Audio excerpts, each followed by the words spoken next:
নমস্কার, সম্পাস পিজিপিজিতে আপনাদের স্বাগত। আজকে বনিফিশের পাকশালে আজকে বড়ি দেওয়া হবে। কারণ বড়িটা তো লাগে, আর কেনা বড়ির থেকে আমার নিজে হাতে দেওয়া বড়িটাই বেশি ভালো লাগে। তো যদিও ওই কুমড়ো দিয়ে করব না, পাকা চাল কুমড়ো দিয়ে করব না, মৌরি দিয়েই করবো। আমি মানে ওভারনাইট একটা ভিজিয়ে রেখেছিলাম এইটাকে, বিউলির ডালটা এটা ধুয়ে আমি ভিজিয়ে রেখেছিলাম। এবার আমি মিক্সিতে নিলাম। একটু জল দেবো, নাহলে মিক্সিটা আবার হবে একটু, ওই জন্য পাতলা হয়, আগেই বলেছি, হোক তবু ভালো লাগে। একটু জল দিলাম অল্প করে, মিক্সিতে আমি এটা বেটে নেবো।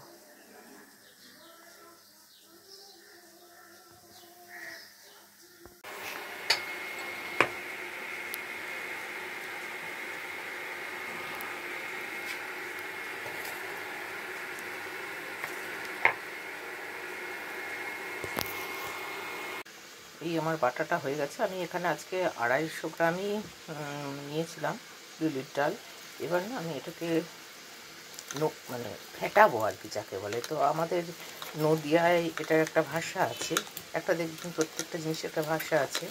তো এটা আমাদের নদিয়াতে এটাকে বলা হয় তো নুফিয়ে নেওয়া।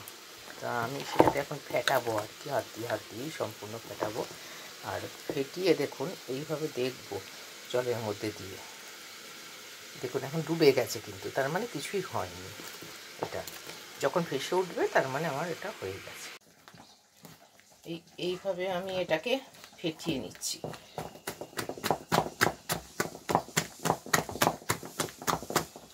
এবারে আমি দেখবো এটা অনেকটাই হালকা হয়ে গেছে। এবার দেখি একটু যেটা ভাসছে কিনা। হ্যাঁ, এই যে ভেসে উঠেছে, আগে কিন্তু ডুবে গিয়েছিল, এবার কিন্তু ভাসছে। এটা হয়ে গেলে এবার আমি এর মধ্যে একটু মৌরি দিচ্ছি, কারণ এখানে আমি আগেই বলছি চাল কুমড়ো দেবো না, তাই জন্য একটু মৌরি দেবো। আর একটুখানি ফেটিয়ে নিই মৌরিটা দিয়ে। এবার আমি রোদে দিয়ে দেবো।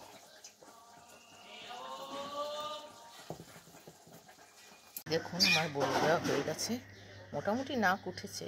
এখন মিক্সিতে বাটা তো খুব বেশি নাক উঁচু হবে না। আর এই বড়বউ আর এই কন্যাযাত্রী বরযাত্রী সবই আছে। আমি একটুখানি এদেরকে দিয়ে দিই।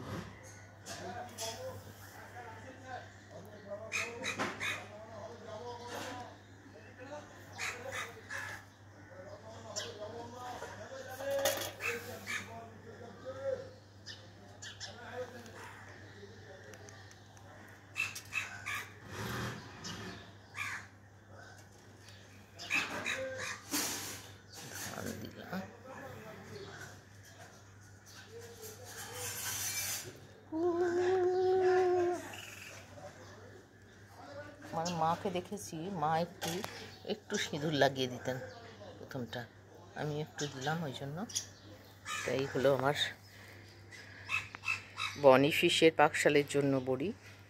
দেবো অনেকবারই, তো আপনাদেরও দেখিয়ে দিলাম। সবাই ভালো থাকবেন বন্ধুরা, আজ এই পর্যন্ত, নমস্কার। এইবার না টাঙিয়ে দিয়েছি, এই যে এনে এবারে রোদে টাঙিয়ে দিয়েছি, মোটামুটি টেনে গেছে দেখলাম, দুপুর হয়ে গেল। এবার আমি টাঙিয়ে দিয়েছি, তা দুদিক থেকেই বেশ গরমটা লাগবে, হাওয়াটা লাগবে, বড়িটা ফাটবেও। শুকোলে পিছন দিকে একটু ঠেলবো আর উঠে চলে আসবে।